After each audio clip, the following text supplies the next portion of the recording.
Assalamualaikum warahmatullahi wabarakatuh. Perkenalkan, nama saya Desy Ramania Putra dari kelas 11 IPA 1. Masa pendudukan Jepang. 4 serangkai merupakan sebutan bagi para tokoh pendiri organisasi Putra atau Pusat Tenaga Rakyat yang terdiri dari Insinyur Soekarno, Muhammad Hatta, Ki Hajar Dewantara, dan Kiai Haji Mas Mansur. Jepang berusaha bekerja sama dengan para tokoh pergerakan. Cara ini digunakan agar mereka dapat merebut simpati rakyat dengan mudah lewat para tokoh. Harapannya, golongan nasional dan intelektual dapat mencurahkan tenaga dan pikirannya untuk melancarkan perang Jepang. Sebagai ganti gerakan 3A yang dibubarkan karena tidak efektif, Jepang memprakarsai Pusat Tenaga Rakyat atau Putra. Putra dipimpin oleh tokoh nasional yang kerap dijuluki 4 serangkai. Putra merupakan sebuah organisasi yang dibentuk oleh Jepang saat berkuasa di Indonesia pada tanggal 16 April 1943.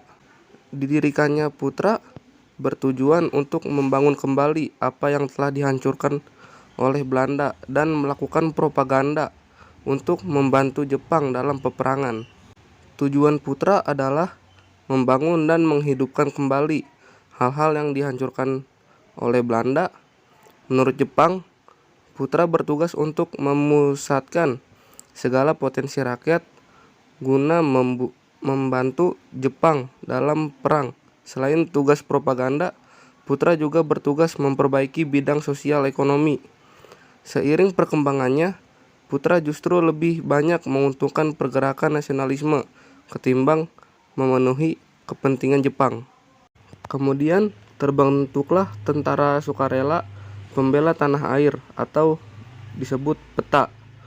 Dibentuk pada tanggal 3 Oktober 1943 oleh pemerintah Jepang saat menguasai Indonesia.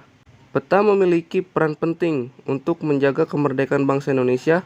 Meski awalnya bertugas membantu Jepang dalam peperangan Asia Timur Raya, tindakan Jepang yang menyengsarakan rakyat Indonesia selama pendudukan memicu rakyat melakukan perlawanan. Pembela Tanah Air atau PETA berada di bawah kendali pemerintah militer Jepang, bahkan ikut memberontak.